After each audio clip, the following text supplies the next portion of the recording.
Bismillahirrahmanirrahim. Assalamualaikum warahmatullahi wabarakatuh. Innal hamdalillah nahmaduhu wa nasta'inuhu wa nastaghfiruh wa na'udzu billahi min shururi anfusina wa min sayyiati a'malina. May yahdihillahu fala mudilla lahu wa may yudlil fala hadiya lahu. وأشهد أن لا إله إلا الله وحده لا شريك له وأشهد أن محمدا عبده ورسوله. يا أيها الذين آمنوا اتقوا الله حق تقاته ولا تموتن إلا وأنتم مسلمون.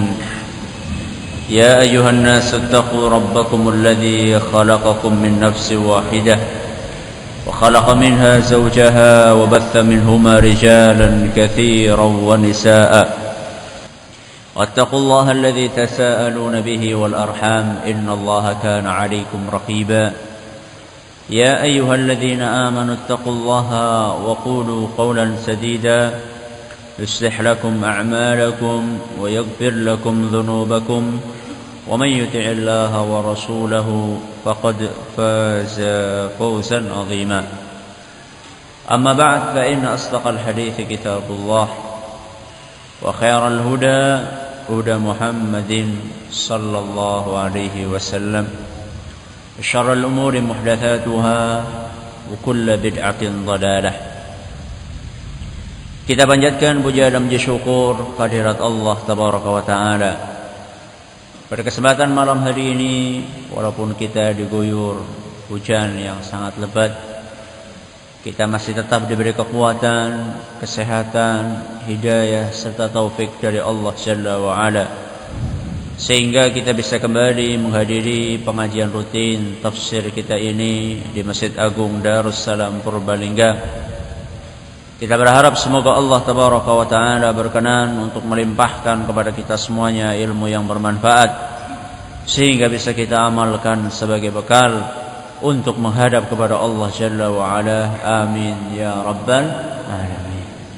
Salat dan salam semoga senantiasa tercurahkan kepada junjungan kita Nabi besar Muhammad sallallahu alaihi wasallam, kepada para sahabatnya, keluarganya dan umatnya yang setia mengikuti tuntunannya hingga hari akhir nanti. Seperti biasanya kaum muslimin dan kaum muslimat yang kami hormati, sebelum kita memasuki materi pada kesempatan kali ini, kita akan sedikit mengulang apa yang sudah kita pelajari pada pertemuan yang telah lalu. Saat itu kita membahas beberapa poin, di antaranya adalah nama-nama surat Al-Kautsar dan juga asbabun nuzul atau sebab diturunkannya surat Al-Kautsar. Pertanyaan pertama, saat itu kita menyebutkan 3 nama dari surat Al-Kautsar. Siapa yang bisa menyebutkan?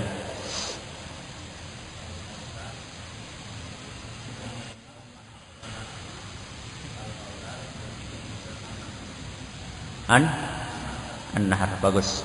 Silakan. Pertanyaan berikutnya dijelaskan oleh sebagian ulama, manakala mereka menyebutkan sebab diturunkannya surat Al-Kautsar adalah karena propaganda yang dilancarkan oleh orang-orang musyrikin Quraisy dan kaum munafikin di Madinah. Propaganda yang mereka lancarkan banyak. Saat itu kita sebutkan 3. Siapa yang bisa menyebutkan 3-tiganya?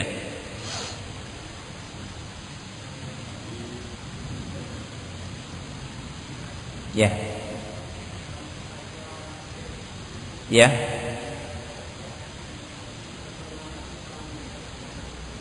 Ya.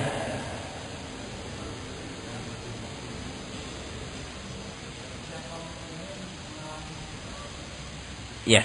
Bagus, silakan. Pertanyaan berikutnya, ketika orang-orang musyrikin menyebutkan bahwasannya keturunan Nabi sallallahu alaihi wasallam ada mati, meninggal ketika masih kecil. Saat itu kita sebutkan ada berapa putra dan putri Nabi SAW, sebutkan seluruhnya. Ya, ada 7.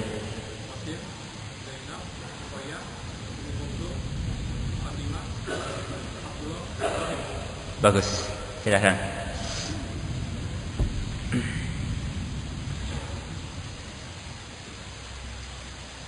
Pertanyaan terakhir tanpa hadiah. Usahakan ada yang jawab ya. Pertanyaannya adalah, di antara propaganda yang disebutkan oleh orang-orang musyrikin bahwa pengikut Nabi SAW adalah orang-orang apa? Kecil, kaum du'afa, orang-orang lemah. Kenapa? Apa hikmahnya? Kok yang mengikuti para Nabi sallallahu alaihi wasallam, kenapa kebanyakan atau mayoritas dari orang-orang kecil? Kenapa? Ya.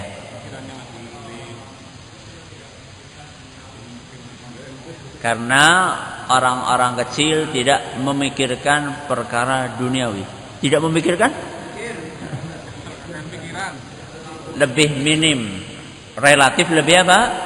Lebih sedikit dibandingkan orang-orang yang kaya atau orang-orang yang punya kedudukan. Para hadirin hadirat yang kami hormati, beserta segenap pendengar Radio Roja di Jakarta, di Bandung, di Lampung, dan dimanapun Anda berada, para pendengar Radio As-Sunnah FM di Cirebon dan sekitarnya, serta para pendengar radio kita di Madiun dan sekitarnya. Pada kesempatan kali ini kita akan melanjutkan muqaddimah tentang tafsir surat Al-Kautsar. Ada 3 poin dalam muqaddimah yang akan kita lanjutkan. Yang pertama adalah keutamaan surat Al-Kautsar. Yang kedua, momen pembacaan surat Al-Kautsar. Yang ketiga, surat Al-Kautsar Makkiyah atau Madaniyah. Yang pertama, keutamaan surat Al-Kautsar. Keutamaan surat Al-Kautsar, surat Al-Kautsar adalah bagian dari Al-Quran. Salah satu surat dalam apa? Al-Quran. Ini keutamaannya. Adapun secara khusus hadis atau ayat yang sahih, hadis yang sahih atau ayat Al-Quran yang secara khusus menyebutkan tentang keutamaan surat Al-Kautsar, kata para ulama tidak ada. Secara khusus keutamaan menyebutkan surat Al-Kautsar punya keistimewaan anu dan itu. Tapi ada sebuah hadis yang disebutkan oleh Imam Al-Baydhawi dalam tafsirnya yang menyebutkan tentang keistimewaan surat Al-Kautsar. Cuman hadis ini dinilai dhaif oleh para ulama. Jadi kalau misalnya nanti suatu ketika panjenengan baca ada fadilah surat Al-Kautsar dan hadis ini nanti akan saya sebutkan, maka ketahuilah bahwasanya hadis tersebut adalah hadis yang apa? Dhaif atau dinilai lemah oleh para ulama. Apa bunyi hadisnya? Man qara'a surat Al-Kautsar, barang siapa membaca surat Al-Kautsar, barang siapa membaca surat Al-Kautsar, saqahu Allahu min kulli nahrin lahu fil jannah, Allah akan memberinya minum dari seluruh sungai yang ada di surga. Ini keistimewaan yang pertama. Barang siapa membaca surat Al-Kautsar, dia akan diberi minum dari seluruh sungai yang ada dalam surga. Kemudian yang kedua, wa yuktabu lahu 'asyru hasanatin bi 'adadi kulli qurbanin qarrabahul ibadu fi yaumin nahril azim. Yang kedua disebutkan dalam hadis tersebut, dan akan dituliskan untuknya 10 pahala sebanyak hewan yang disembelih oleh para hamba pada hari Idul Adha. Pira? Wakif banget. Sayangnya hadisnya apa? Dhaif. Sayangnya hadisnya lemah. Maka kita tidak perlu berargumen dengan hadis ini karena memang hadisnya sangat lemah. Ini keutamaan surat Al-Kautsar. Kemudian momen pembacaan surat ini. Momen pembacaan surat ini. Mungkin menurut sebagian orang momennya ya setiap kali sholat. Momennya setiap kali sholat. Sebagaimana yang kita jelaskan kemarin, karena banyak orang menjadikan surat ini sebagai apa? Sebagai favorit. Saking apanya? Saking pendeknya. Kalau itu momennya ya saya belum menemukan dalil bahwasanya kita itu diperintahkan untuk baca surat Al-Kautsar setiap kali sholat. Dan setahu saya tidak ada hadis khusus yang menjelaskan bahwa kita diperintahkan untuk membaca surat Al-Kautsar secara khusus pada waktu anu atau itu. Beda dengan surat-surat yang lain seperti surat An-Nas, Al-Falaq, atau surat apa? Al-Ikhlas. Itu jelas momennya, diantaranya dibaca setiap apa? Pagi dan sore. Kemudian setiap sebelum tidur. Kemudian setiap setelah sholat fardu. Adapun surat Al-Kautsar secara khusus saya belum menemukan hadis sahih yang menceritakan bahwasanya Nabi SAW itu memerintahkan kita untuk membaca surat Al-Kautsar pada momen-momen tertentu.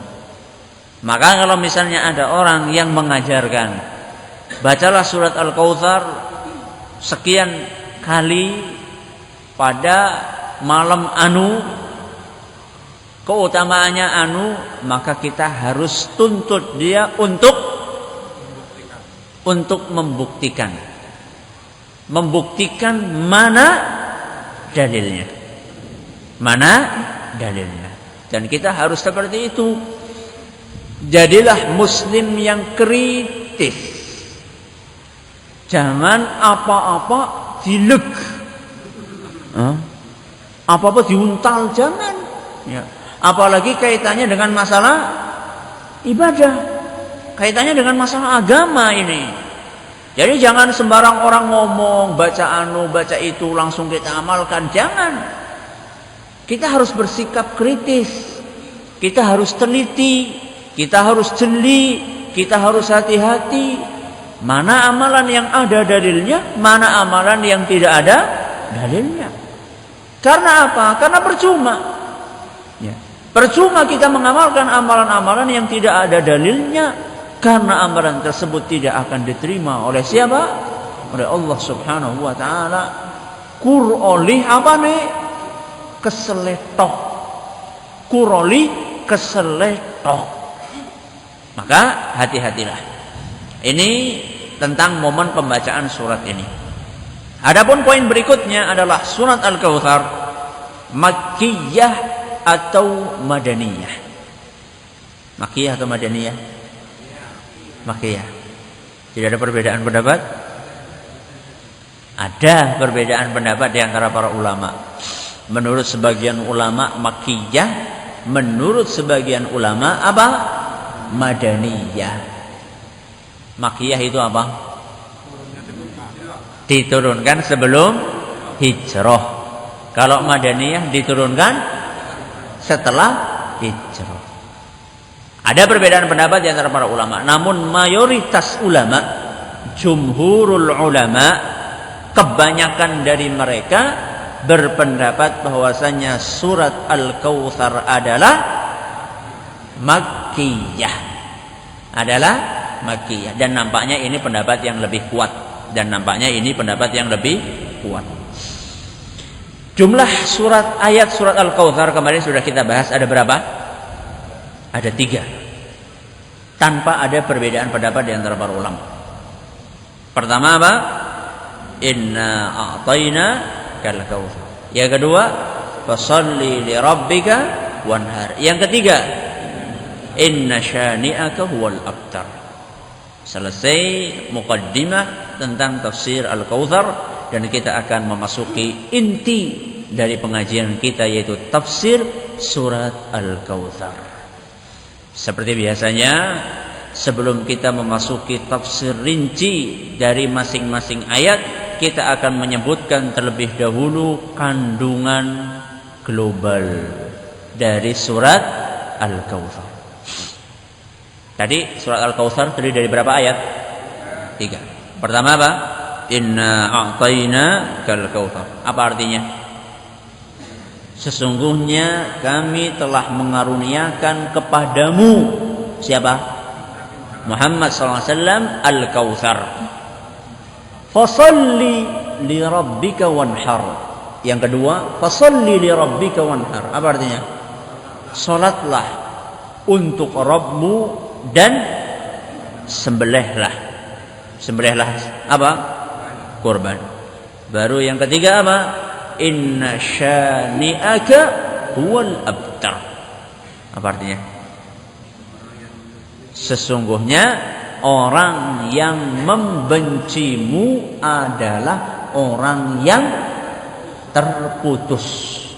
Terputus apanya?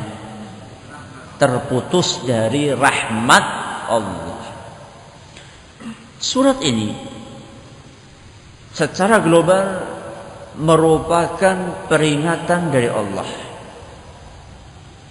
kepada nabinya bahwa Allah telah mengaruniakan nikmat yang sangat banyak kepada beliau.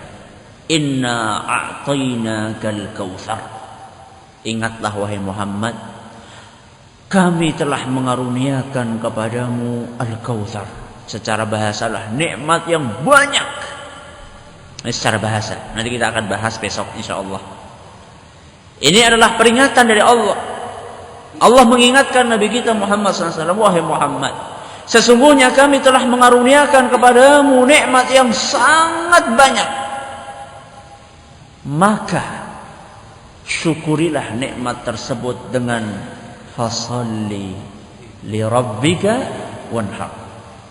Maka syukurilah nikmat tersebut dengan apa? Dengan beribadah. Di antara ibadah yang paling menonjol adalah salat dan kurban. Setelah seperti itu, Nabi kita sallallahu alaihi wasallam diwanti-wanti oleh Allah, inna syani'aka huwal abtar.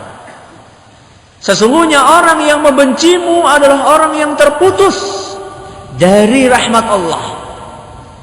Kenapa kok ujuk-ujuk? Ya, tiba-tiba setelah memerintahkan untuk sholat dan berkurban, tahu-tahu Allah mengingatkan Nabi kita dengan orang-orang yang membenci beliau. Dikatakan oleh Allah bahwasanya orang-orang yang membencimu wahai Muhammad itu adalah orang yang terputus dari rahmat Allah. Kenapa kok tiba-tiba berpindah pembahasan? Kenapa?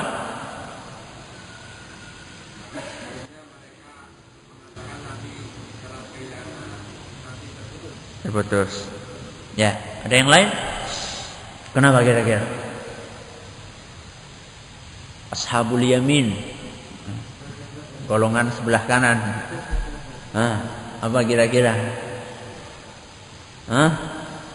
Karena orang yang istiqomah beribadah kepada Allah itu mesti ada apanya? Mesti ada tantangannya. Mesti ada orang yang membencinya. Makanya kan kalau ada orang jujur di zaman kita, kepriwe? Ora disenengi. Jarene jujur ajur. Makanya coba lihat kalau ada orang jujur di kantor, kepriwe? Sip, dikasih gini jempol.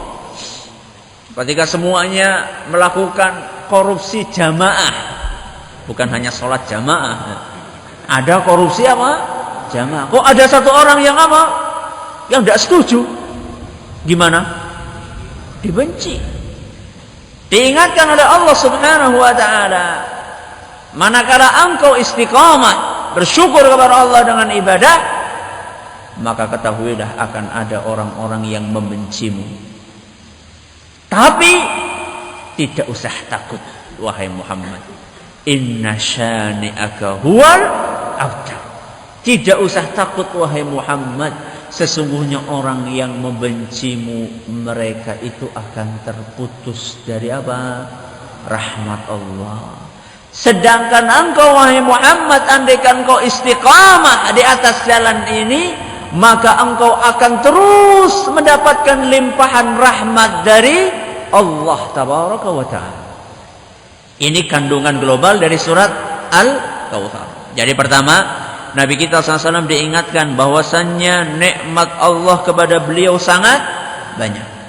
Nikmat Allah tersebut konsekuensinya harus disyukuri. Caranya bersyukur bagaimana? Dengan beribadah kepada Allah. Setelah itu diingatkan orang yang istiqamah di atas jalan Allah, itu pasti ada apanya? Ada tantangannya. Tapi tidak perlu merasa khawatir, karena orang-orang yang membencimu wahai Muhammad, merekalah yang akan terputus dari kasih sayang Allah Subhanahu wa ta'ala. Ini kandungan global dari surat Al-Qur'an. Serampung pengajiannya. Ini kandungan dari apa? Surat Al-Qur'an. Baik Ustaz. Sesuai Ustaz waktunya. Masa wis rampung. Nah. Bagaimana kita mengaplikasikan surat ini dalam kehidupan sehari-hari kita? Bagaimana kita mengamalkan surat ini dalam kehidupan sehari-hari kita? Poin yang pertama, kita harus berusaha mengingat sebagaimana Nabi SAW mengingat. Kita mengingat akan nikmat Allah yang sangat banyak. Inna a'tainakal kautsar. Sesungguhnya kami telah memberikan kepadamu nikmat yang banyak. Sebelum kita bersyukur, kita harus sadar bahwasanya nikmat Allah itu banyak. Karena apa? Karena orang yang tidak sadar bahwa Allah punya nikmat kepada kita, maka dia tidak akan pernah bersyukur. Kata Imam Ibnu Qayyim, orang yang benar-benar bersyukur, kata beliau, pertama, orang yang tidak sadar adanya nikmat, maka dia tidak dianggap bersyukur. Orang yang tidak apa? Sadar. Orang yang tidak sadar bahwasannya dia mendapatkan nikmat, maka ini bukan kategori orang yang bersyukur. Manusia jenis kedua, kata beliau, adalah orang yang sadar dia banyak nikmat, tapi dia tidak tahu siapa yang memberi. Ini juga bukan orang yang bersyukur. Ini manusia jenis keberapa? Kedua. Jenis yang ketiga, orang yang sadar dia punya banyak nikmat dan dia tahu siapa yang memberi nikmat, tapi dia tidak mau mengakui hal itu. Dia tahu secara akal, tapi hatinya dia tidak mau mengaku, atau secara lisan dia tidak mau mengakui nikmat tersebut atau siapa yang memberikan nikmat tersebut, maka ini pun juga bukan orang yang bersyukur. Sudah berapa orang kita sebutkan? 3. Orang yang keempat, kata beliau, orang yang sadar dia banyak nikmat, dia juga tahu siapa yang memberi nikmat, dia juga mengakui bahwasanya yang memberi nikmat adalah Allah, cuman dia tidak tunduk kepada syariat Allah, maka orang ini pun juga belum dianggap apa? Bersyukur. Ya Allah, wis papat orang nasi tidak bersyukur. Yang kelima, siapa? Orang yang sadar bahwasanya Allah itu banyak memberikan nikmat. Dia juga tahu yang memberi nikmat adalah Allah. Kemudian dia tidak mengingkari nikmat tersebut, lalu dia tunduk kepada ajaran Allah, baru inilah orang yang dianggap apa? Bersyukur. Kita jenis yang mana ini? Singin di dong-dongan Ustaz. Kadang-kadang nomor 4. Kadang-kadang nomor 1 kebangetan, nomor 1 kebangetan ya. Dan memang betul, banyak di antara kita tidak sadar akan nikmat Allah Subhanahu wa taala. Saben dina kita mendapatkan nikmat, bahkan setiap detik kita mendapatkan nikmat dari Allah, tapi kita merasa tidak mendapatkan nikmat dari Allah. Dan nikmat Allah itu baru terasa manakala nikmat itu dicabut. Nembe kerasa larange apa? Ambekan pas kena apa? Asma. Baru terasa mahalnya nikmat bernafas ketika apa? Ketika kena asma. Itulah kita. Banyak di antara kita tidak sadar akan nikmat Allah Subhanahu wa taala. Ternyata nikmat yang Allah berikan kepada kita sangat banyak. Yang terlihat maupun yang tidak terlihat.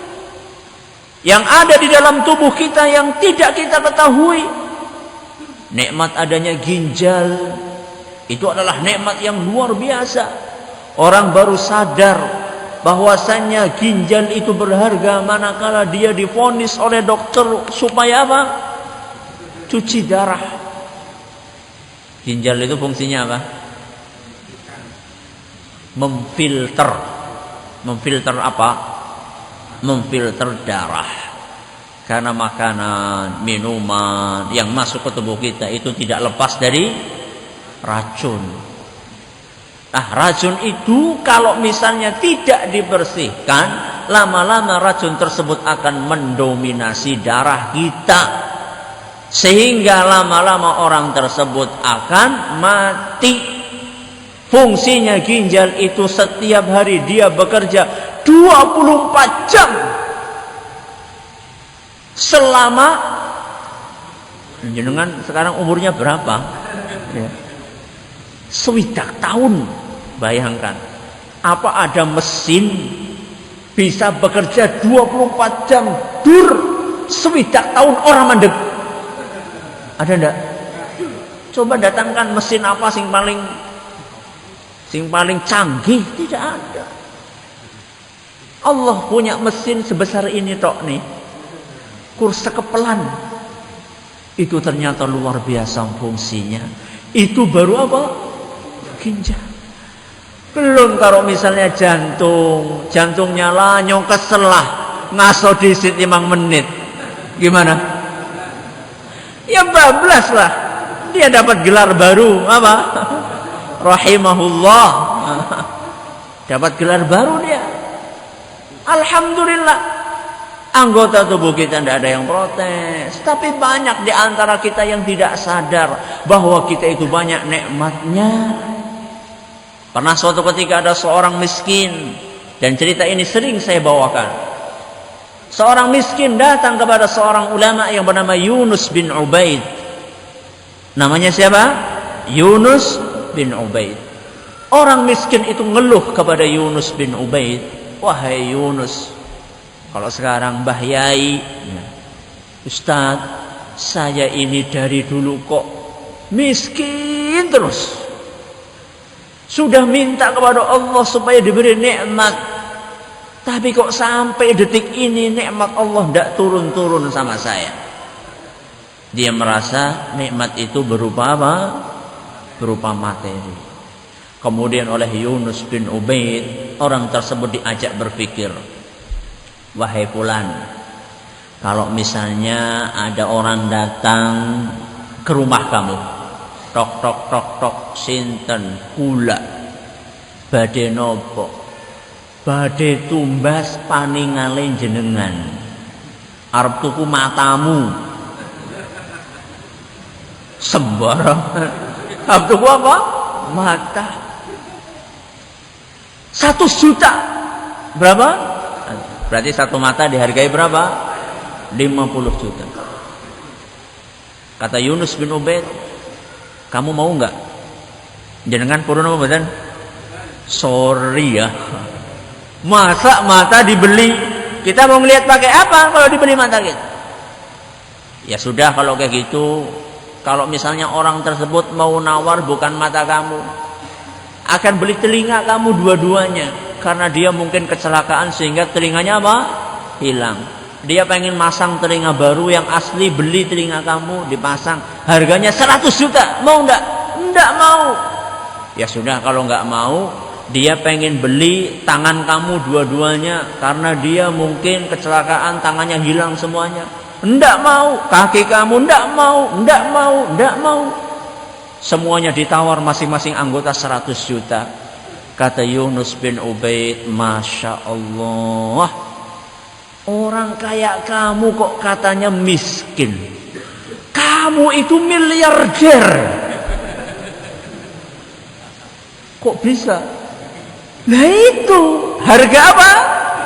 Harga matamu, harga telinga kamu, harga mulut kamu, harga tangan kamu, harga kaki kamu. Itu kalau dikumpulkan, kamu itu bukan hanya jutawan, kamu itu miliarder.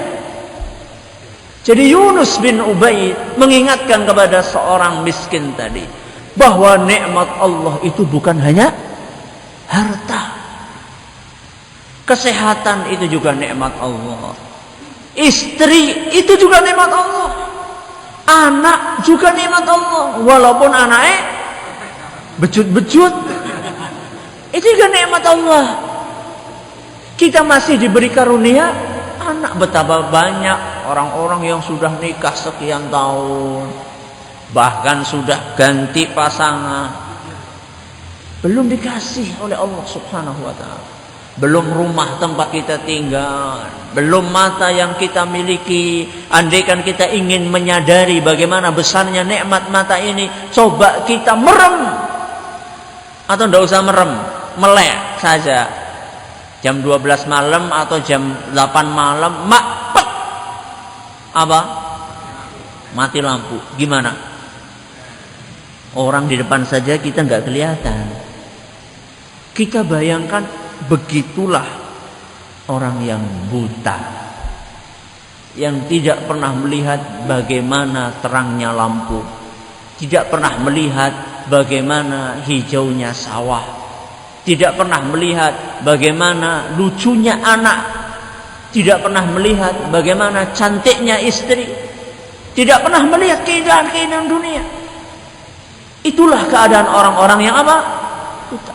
Belum orang yang tuli, belum orang yang bisu, dan sekian banyak nikmat Allah Subhanahu wa ta'ala. Makanya tidak heran Allah Subhanahu wa ta'ala berfirman, wa in ta'uddu ni'matallahi la tuhsuha.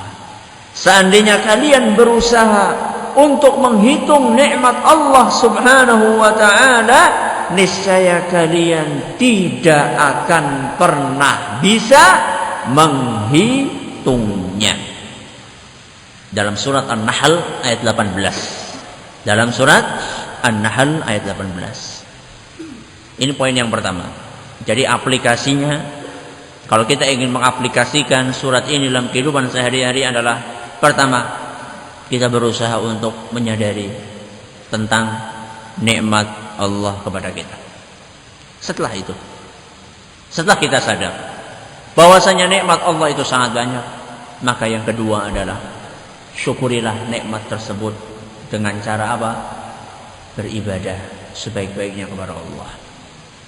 Dan ini adalah tingkat syukur yang paling tinggi, karena syukur itu ada syukur dengan hati, ada syukur dengan lisan, ada syukur dengan praktek.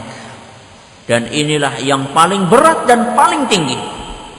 Makanya Allah dalam Al-Quran berfirman, i'malu ala Dawud syukra. Wahai keluarga Daud, bersyukurlah kalian dengan amal. Bersyukurlah kalian dengan amal, dengan praktek. Wa qalilun min ibadiyas syakur, dan sangat sedikit di antara hambaku yang bersyukur. Al-Quran surat Saba ayat 13. Jadi dalam surat ini, surat Saba ayat 13, Allah menjelaskan bahwa di antara para manusia ini yang bersyukur itu sangat sedikit. Syukur jenis apa? Kalau syukur hanya alhamdulillah dengan apa? Bisa. Banyak orang yang bisa. Tapi yang lebih berat dan tingkatan yang paling tinggi adalah syukur dengan ibadah kepada Allah tabaraka wa taala. Fashalli li rabbika wanhar. Syukurlah dengan salat. Manakala kita mendapatkan karunia Allah harta yang banyak, kenapa kok malah dibalas karunia Allah tersebut dengan kita melalaikan salat? Saking akeh duite recehan leng ngitung nganti nabrak waktu salat. Kesel banget gue leng ngitung. Soalnya duitnya apa? Receh akeh banget. Akhirnya tidak sempat untuk apa? Salat. Saking mengkalkulasikan penghasilan setiap harinya sampai begadang malam hari. Ngelembur sampai subuhane apa? Digabung karo salat duha. Jadi ini salat subha. Subuh karo duha. Kuwi ulangan kang endi kowe? Hah? Masa subuhane jam 7, jam setengah 7. Demi untuk mengejar lemburan karunia Allah sudah diberikan kepada dia balas karunia Allah tersebut dengan melalaikan sholat. Ada orang yang diberi karunia Allah kekayaan yang besar, buat kurban saja tidak pernah mau. Padahal Allah Subhanahu wa taala berfirman, "Fashalli li rabbika wanhar." Sembelihlah, berkurbanlah kalian. Jadi aplikasi yang kedua dari surat ini, setelah kita menyadari nikmat Allah, maka yang kedua kita harus apa? Mensyukurinya. Dengan syukur yang paling tinggi, apa? Beribadah. Aplikasi yang ketiga, orang yang istiqomah di atas jalan Allah pasti ada apanya? Ada tantangannya. Pasti ada cobaannya. Bahkan yang namanya tantangan dan cobaan adalah syarat mutlak buat mereka yang ingin masuk ke dalam surga. Orang kalau misalnya ingin masuk surga, pasti dia akan mendapatkan cobaan dan tantangan. Bosat jadi sapa baca Al-Quran surat Al-Baqarah ayat 214. Surat apa tadi? Al-Baqarah ayat berapa? 214. Apa bunyinya? Am hasibtum an tadkhulul jannah. Kata Allah, apakah kalian pikir kalian itu akan masuk surga? Apakah kalian pikir kalian akan masuk surga? Walamma ya'tikum mathalul ladzina khalau min qablikum. Apakah kalian pikir kalian akan masuk surga? Padahal kalian itu belum ditimpa dengan sesuatu yang Allah timpakan kepada orang-orang sebelum kalian. Apa yang ditimpakan Allah kepada orang-orang sebelum kita? Kata Allah Subhanahu wa taala, "Massathumul ba'sa'u." Mereka ditimpa dengan kemelaratan. Wad-dharra'u, dan penderitaan. Wazulzilu, dan mereka digoncangkan dengan berbagai cobaan. Ya, itu apa yang menimpa orang sebelum kita. Berarti ini semuanya adalah apa? Tantangan, ujian. Jadi jangan dipikir kita akan masuk surga kalau kita belum diuji oleh Allah Subhanahu wa taala. Kalau kita belum didera dengan cobaan dari Allah Tabaraka wa taala. Konsekuensi. Dan semakin orang imannya semakin tinggi, maka cobaan yang akan dihadapinya semakin berat. Pernah suatu ketika Nabi SAW ditanya oleh salah seorang sahabatnya, "Ya Rasulullah, ayyun nasi asyaddu bala'an?" Wahai Rasul, siapakah orang yang cobaannya paling berat. Siapakah orang yang cobaannya paling berat? Apa kata Nabi SAW? Al-Anbiya. Yang paling berat cobaannya adalah para nabi. Karena mereka adalah orang yang paling apa? Tinggi tingkat keimanannya. Al-Anbiya'u tsummal amsal fal amsal. Setelah para nabi, berikutnya adalah orang-orang yang paling beriman. Sesudah siapa? Para nabi. Siapa? Para sahabat Nabi SAW. Tsummal amsal. Kemudian generasi berikutnya yang lebih, yang paling mulia setelah para sahabat Nabi sallallahu alaihi wasallam. Jadi di dalam ayat ini, di dalam hadis ini, Nabi kita sallallahu alaihi wasallam menjelaskan bahwa ujian itu semakin berat manakala tingkat keimanan seorang semakin tinggi. Lalu beliau berkata, "Fayubtalar rajulu ala hasabi dinihi." Seseorang akan diuji oleh Allah sesuai dengan kadar ketaatan dia kepada Allah. Fa in kana dinuhu salban ishtadda bala'uhu. Seandainya agamanya kuat, maka cobaannya pun akan semakin berat. Wa in kana fi dinihi riqqatan. Seandainya agamanya pas-pasan saja, ubtuliya ala hasabi dinihi, dia akan diuji sesuai dengan kadar keimanan dia. Berarti penak jadi wong apa? Hah? Penak jadi wong pas-pasan? Iya. Ada sebagian orang cari jalan pintas lah. Semakin tinggi imannya semakin apa? Berat cobaannya. Kayak pohon semakin apa? Semakin tinggi semakin apa? Diterpa dengan badai. Kelapa sing dhuwur itu kan muntiyo. Beda dengan apa? Beda dengan rumput. Beda dengan suket teki. Udah suket apa? Suket teki lagi. Apa pernah ada suket itu kena badai? Dia cuma diinjak-injak saja sama orang. Ya. Semakin tinggi keimanannya semakin apa? Semakin berat ujiannya. Kalau kayak gitu kita nggak usah aja Ustaz. Kita pas-pasan saja. Gitu? Gitu apa enggak? Iya. Loh, kalau kayak gitu apa gunanya dibawakan hadis Nabi SAW? Terus jadi pertanyaan, kenapa kok semakin orang berat, semakin orang tinggi keimanannya semakin berat ujiannya? Kenapa? Kenapa? Gimana? Yang akan diperoleh kelak akan lebih mulia. Jawabannya ada dalam kelanjutan Nabi sallallahu alaihi wasallam dalam sabdanya. Kata beliau, "Fama yabrahul bala'u bil 'abdi." Seorang hamba yang keimanannya sangat tinggi akan terus diuji oleh Allah Subhanahu wa taala hatta yatrukahu yamshi 'alal ardi ma 'alaihi khati'ah. Sampai kemudian dia berjalan di muka bumi tanpa dosa sedikit pun. Apa artinya? Artinya dia diuji untuk membersihkan dosanya. Sehingga manakala dia menghadap kepada Allah, dia menghadap dalam keadaan suci. Tinggal apa? Ya ayyatuhan nafsul mutmainnah, irji'i ila rabbiki radiyatan mardiyah. Apa?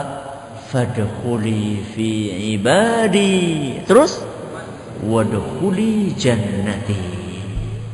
Orang-orang yang keimanannya semakin tinggi, ujiannya semakin berat karena Allah menginginkan hambanya ini derajatnya semakin tinggi di surga. Dan dia menghadap kepada Allah dalam keadaan bersih, suci. Hadis yang diriwayatkan oleh Imam At-Tirmidzi dan beliau menyatakan hadis ini hasan sahih. Maka sudah sunnatullah, pasti orang yang istiqomah dia akan menghadapi cobaan, dia akan dicela, dia akan dicaci, tidak perlu berkecil hati. Sesungguhnya orang-orang yang mencaci, mencela, merekalah orang-orang yang akan diputus dari apa tadi? Rahmat Allah Subhanahu wa taala. Adapun orang-orang yang tetap istiqamah di atas jalan Allah, walaupun dia akan didera dengan ujian dan cobaan, maka dia akan terus mendapatkan kasih sayang dari Allah Jalla wa'ala, dan puncaknya dia akan mendapatkan kasih sayang yang tertinggi di alam akhirat nanti, yaitu mendapatkan Jannatul Firdausil A'la. Semoga kita termasuk golongan tersebut. Allahumma amin. Ada pertanyaan, silahkan.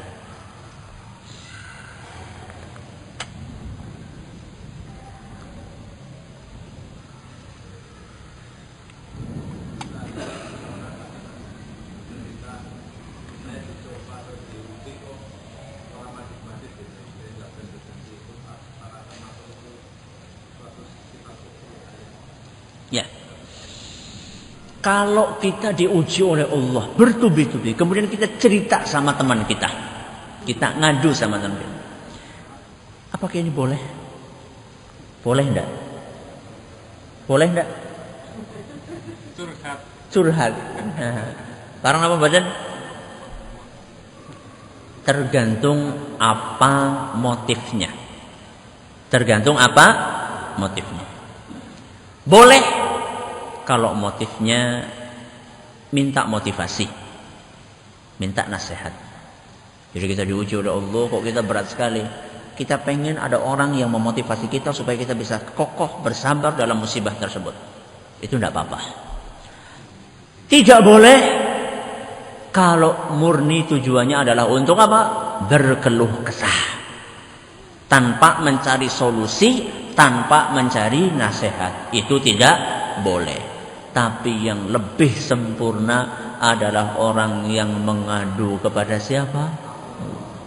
Dan itulah yang dilakukan oleh para nabi, sebagaimana yang dipraktikkan oleh Nabiullah yang kehilangan putranya Yusuf. Siapa? Nabi Yakub alaihissalam. Apa kata Nabi Yakub? Innama ashku bathi wa huzni ilallah. Sesungguhnya saya itu ngadu kesedihan dan musibah yang menimpaku ilallah, kepada siapa? Allah. Itu adalah derajat yang sangat tinggi, dan tidak tahu di antara kita siapa yang bisa sampai derajat tersebut. Yang lain silahkan. Monggo.